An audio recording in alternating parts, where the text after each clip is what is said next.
In this interactive video, we're going to be introducing the subject matter of world mythology, both in general and then also the way that we're going to study it in this course.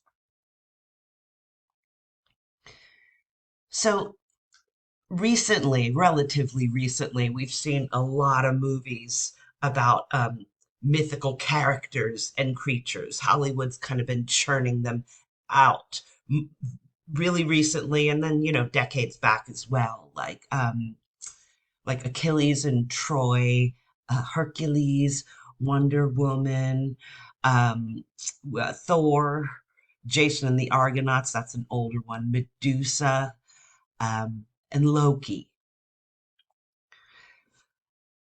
But there are a whole host of world mythology figures going back thousands and thousands of years in human history that have yet to be taken on by Hollywood, but probably will soon enough, right? There's Gilgamesh from Mesopotamia. There's Sun Wukong from China. There's Quetzalcoatl from Mesoamerica. Anansi from Africa. Rostam from Persia. Karna from India. Morrigan was Celtic, so like Ireland. Um, Mama Wata from Africa, and Ixta from Mesoamerica. So before we start to unpack the concept of what we'll be studying in this course and the particular angle we're going to take with it, let's get some definitions down, right? So what mythology is not first. So myths aren't simply false stories, right? Like, that show Mythbusters, where they hear of some kind of um, myth out there. What they mean by myth is false stories, and then they go about trying to debunk it or show how it's just not true. And typically, they have something to do with very basic or folk science that everyone seems to believe, but turns out the story or the tale or the explanation is just not true, right? So mythology in our course and in literature and in the humanities, that's not what we're talking about here. Myths aren't simply false stories. Myths convey important truths to subsequent generations down the line, truths about particular peoples in particular times, in particular societies. And it's easy to look at these mythological stories and point out that they contain like outdated science and technology. But this fact does not speak to the fundamental truths they represent for the societies that actually tell them. On the other hand, what mythology is that myths are stories, and they're told by people in every culture and every country during every period of time, from, say, ancient Egypt and ancient Mesopotamia to the modern United States, even. And in the strictest sense, mythology refers to the sacred stories handed down as a part of religions, as well as the narratives that explain and define the great achievements of nations and peoples. In other words, myths have significance and staying power. They're significant of something basic and often universal about the human experience, and they have staying power because of that, no matter what culture generates them often, and no matter what time period they're told within. So another way to whittle down and get at exactly what we mean when we talk about a myth and mythology is we need to differentiate the myth from the urban legend, right? So in our print and internet-oriented culture, we don't have many examples of stories that are primarily oral or that were primarily generated from, mouths to ears and told out loud to people. we don't have that much these days, but we do have some, and among the few examples are the so-called urban legends found around the world. Now, these aren't myths in the strict sense that we're talking about for this course, but they can kind of help us see the nature of the oral tales that are still transmitted in our own time. They can help enlighten what sort of myths we're going to be looking at, which aren't urban myths, but hopefully this shed some light. Like this is the myth of the alligators in the sewers in New York, or Slender Man I mean, excuse me, I said myth, but urban legend of the alligators in the sewers, or the urban legend of Slender Man, or the urban legend of the vanishing hitchhiker.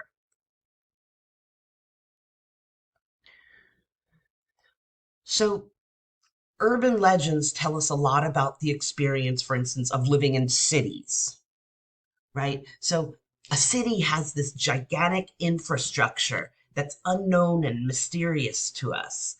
So under the city streets that we drive on and that we're so aware of, and that we bang a right and go to Starbucks and we hit the left, go to Chick-fil-A, right? There's just a whole wealth of stuff going on underneath that's pretty mysterious to most of us, right? Tunnels, subways, sewers, and conduits for water and stream, and you know, there's also in some places abandoned buildings and structures of all kinds. Well, psychologists tell us that an intricate maze like this sort of represents our unconscious hopes and fears as we struggle to become mature human beings. And that by traversing this maze, by moving through the maze, we're working out problems that we may not even be aware of having. So, in that sense, in that sense, urban legends sort of represent the hopes and fears and anxieties of city life, similarly to the way that myths represent hopes and fears and anxieties of cultural lives throughout history, right? But again, urban legends don't have the kind of significance and staying power that myths have.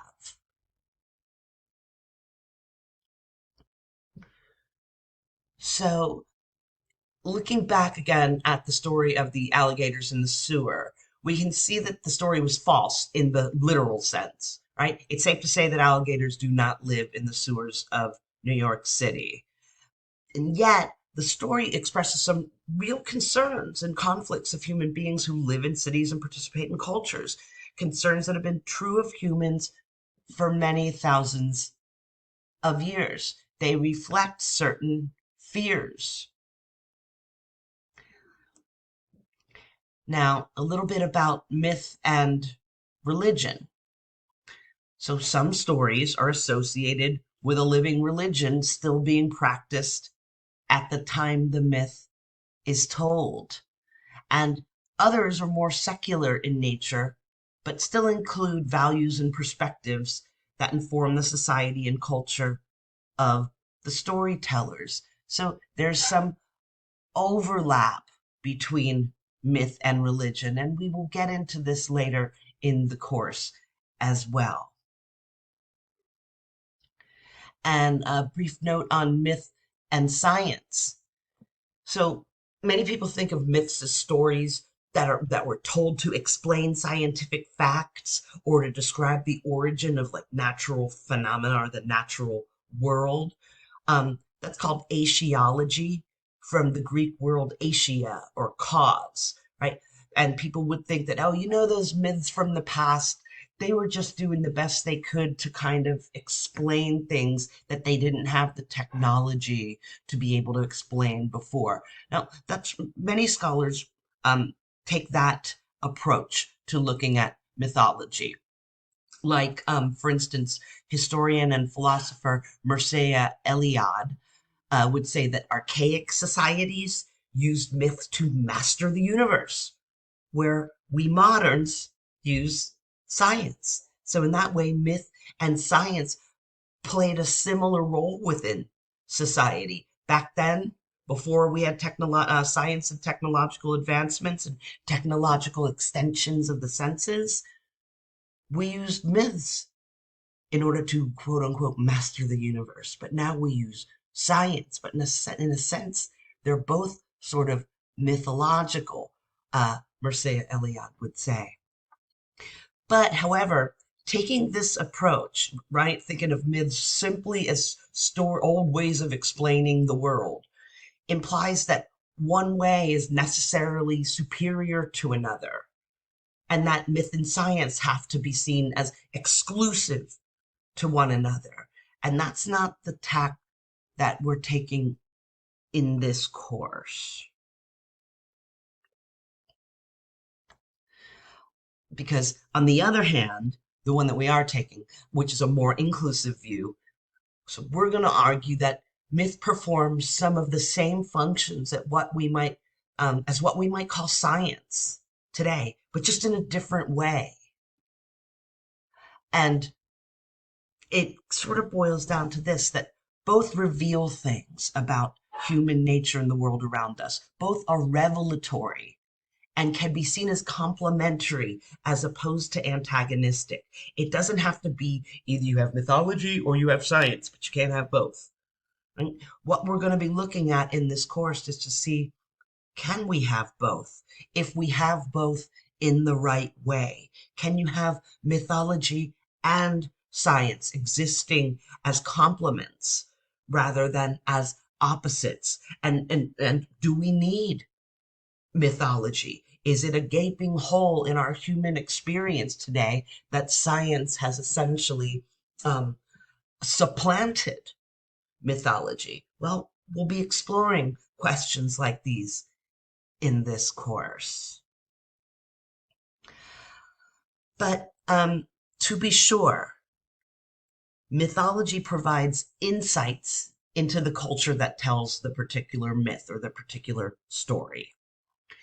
And some of these insights also represent the role the stories play in a society, which are the functions of myth.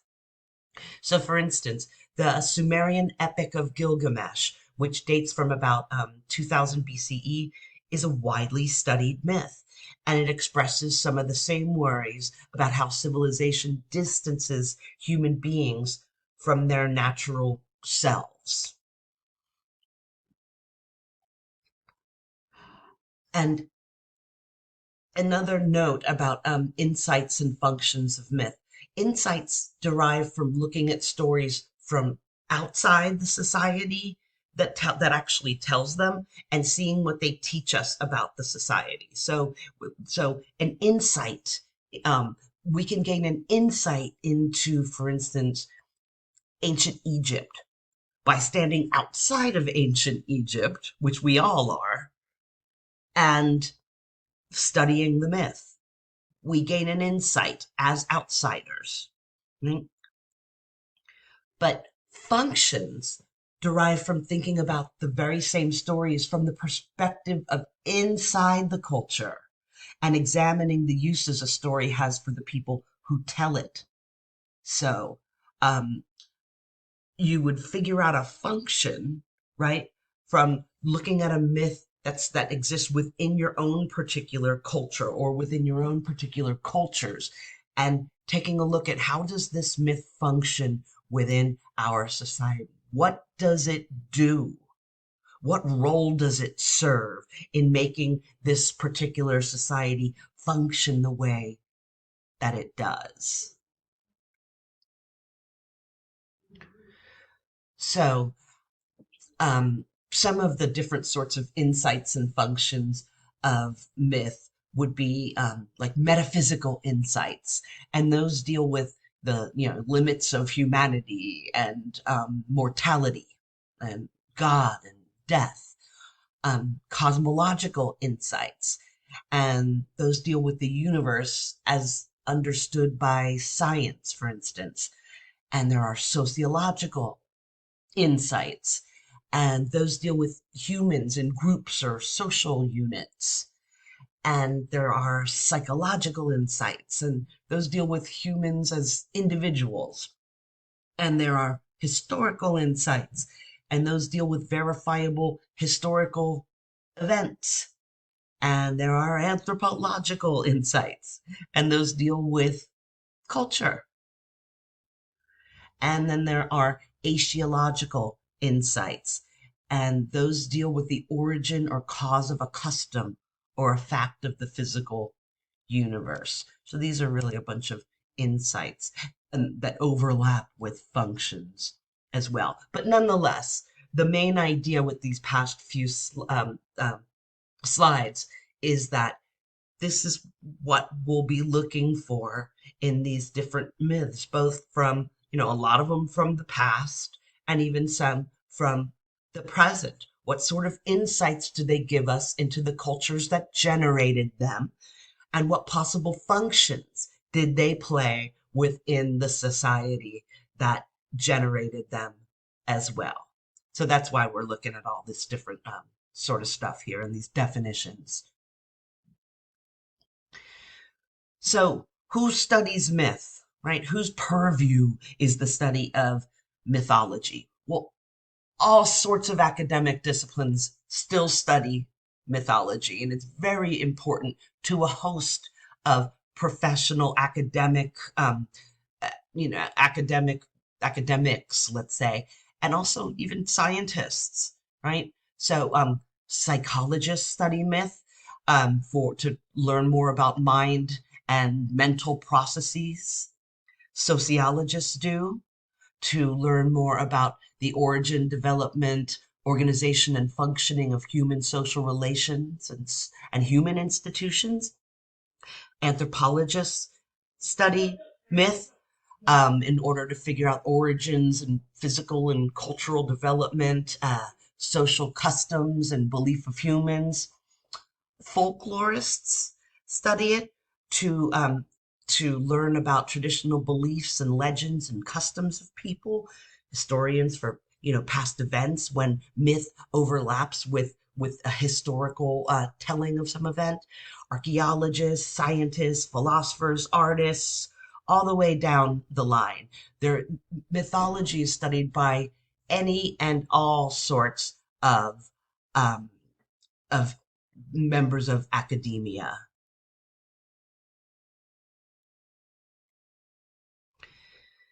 Now, we're going to be do about a little over half of the course.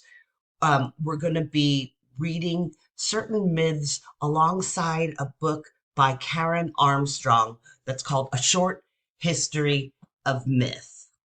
So I wanted to speak, and she's got a theory on mythology and the role it played in the past and where it stands in the future. And what I wanted to do for our class was I wanted us to have an angle for this course and not just like, yeah, here's some myths from here, here's some there, isn't that interesting? Here's some blah, blah, blah, blah. I wanted us to try out an argument and take a point of view and see how we felt about this point of view throughout the course. So this is what I decided to do. I mean, so this is going to be important, this short book, so for like the first 9 or 10 weeks, we'll be reading a chapter or so from this book, and then, and then we'll read some myths that were mentioned in this chapter, and we'll go on and on. And then towards the end of the course, for the last month or, let's say 6 weeks or so, we'll do other stuff like heroes and tricksters and dreams and myth and all that kind of more compartmentalized stuff. But for the first portion of the course, we're going to be looking at this theory that she unfolds in her book, A Short History of Myth. So, Karen Armstrong is a British author and religious scholar and a former nun. And in this book, A Short History of Myth, she uses the history of mythology to show us the history basically of ourselves, beginning with the Neanderthals and ending in the modern era. And she essentially argues that myth helps us to get beyond the chaotic flux of random events to a reality that embodies something else. And one aspect of this something else is her argument that linear and logical modes of thought, ever since Sir Isaac Newton in like the 16th and 17th centuries, ever since the Enlightenment and the scientific revolution, really, um, these linear and logical modes of thought that have taken over since then have basically disbarred us from discovering our full humanity and experiencing what she refers to as the quote unquote sacred. And another way that she uses the term the sacred uh, alongside the transformative, right? That these basically mean the same thing. And her argument highlights modernity's rejection of myth as disastrous. And she says, we are myth making creatures, and we need myths to help us realize the importance of compassion, to see beyond our immediate requirements. We need myths to help us to venerate the earth as sacred again, instead of merely using it as a resource, instead of merely treating the planet like a bunch of raw stuff that's out there out there for the taking, right? She's essentially arguing that the fact that we have rejected that the modern scientific world has rejected myth either as, like, let's say, urban legends or as non-factual stuff. She says this is disastrous for us, basically spiritually, is what her argument is part of her argument. So each period developed myths reflecting its major concerns. Also, this is just kind of the path she takes. I'm just wanting to share this with you. Images of hunting and the huntress dominated the myths of the Paleolithic age, while myths of Persephone and Demeter and Isis and Osiris developed in the agricultural Neolithic period. And then by what she calls the axial age, which was 200 BC through 1500 AD, or the way they call it now, before BCE through current era, before current era, and current era, right? Myths became internalized so that they no longer needed to be acted out. And reason, she says, largely supplanted myth in the post-axial period, which she sees as a source of cultural and spiritual impoverishment. Now, I know this is a lot to throw at you. This is basically a summary of the book that we're going to trip through and read some of the sample myths from, that she mentions throughout all of this. So that's a lot to digest right here. Don't let it trip you out. It's really just it's a synopsis of what her short book is about. So she's essentially tracing an intellectual and spiritual rather than a strictly historical lineage here. And together we'll just see what we think about her argument. It's an interesting argument. She's basically she thinks that we are, in a sense, uh, spiritually bankrupt today. And part of the reason of that is because science and logical thinking has absolutely stamped out um, the power of myth and the power of mythology. So we'll see what she thinks of her argument. Maybe we won't like it when it comes down to it. Maybe we'll disagree, but we'll have something to say about that in this class. But the important thing to remember is that it is an argument. It's going to serve as the backbone through the first large section of our course. And I just wanted you to know that from the outset. And a quick note on disciplinary intersectionality and studying mythology in the humanities department, right? And that's what this is, Humanities 155, or it's in the humanities department. Humanities as a scholastic discipline has an extraordinary research assignment, right? And that means total responsibility for all our knowledge about the human past. It's a broad subject of study. So, as Stefan Collini, who's a professor of English literature and intellectual history at Cambridge, as he's recently put it, the term humanities is now taken to embrace that collection of disciplines which attempt to understand, across barriers of time and culture, the actions and creations of other human beings considered as bearers of meaning, where the emphasis tends to fall on matters to do with individual or cultural distinctiveness and not on matters which are primarily susceptible to characterization in purely statistical or biological terms. So, amongst other things, what this mouthful means is that studying mythology as a humanities discipline involves a lot of topical crossover, like philosophy, history, religious studies, and anthropology, just to name a few. We're coming at it from a broad angle. And then I wanted to bring her to a close here by saying any discussion of religious stories as myths is not intended to offend or undermine anyone's faith. So please keep this in mind as we move forward. There will be times when we're talking about certain biblical stories and stories from the Quran and stories from Hinduism, and they will be described and we'll be looking at them as myths and as mythology, right? But remember, back to the beginning of this, we said mythology, it's not about truth and falsity. It's not about urban legend that's been debunked by science. The important thing we remember about what is a myth and what is mythology is that a myth is significant and it stands the test of time because it has such a deep relevance to the human experience. So again, we will look at a few religious stories as myths, and there's no getting around this. It just is the case, not intended to offend or undermine anyone's faith. Okay, I cross my heart, everybody.